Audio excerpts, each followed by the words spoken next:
দোয়াটা কি? দোয়াটা হচ্ছে বিসমিল্লাহিল্লাযী লা ইয়াদুররু মা'a ইসমিহি শাইউন ফিল আরদি ওয়ালা ফিস সামাই ওয়া হুয়াস সামিউল আলিম। ছোট না? অনেক ছোট, মুখস্থ করবেন। বিসমিল্লাহিল্লাযী লা ইয়াদুররু মা'a ইসমিহি শাইউন ফিল আরদি ওয়ালা ফিস সামা।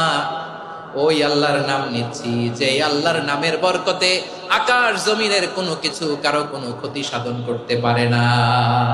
তিনি সর্বশ্রোতা, সর্বজ্ঞ। সুবহানাল্লাহ পড়েন। পড়বেন এই দোয়াটা, বিসমিল্লাহিল্লাযী লা ইয়াদুররু মা'a ইসমিহি শাইউন ফিল আরদি ওয়ালা ফিস সামাই ওয়া হুয়াস সামিউল আলিম।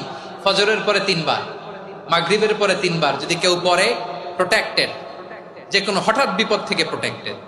প্রোটেক্ট করেন কে? ওই আল্লাহর নাম নিচ্ছি যে আল্লাহর নামের ওসিলায় আকাশ জমিনের কোনো কিছু কোনো ক্ষতি করতে পারে না। সুবহানাল্লাহ পড়েন। আচ্ছা, এবার আমাদের জীবন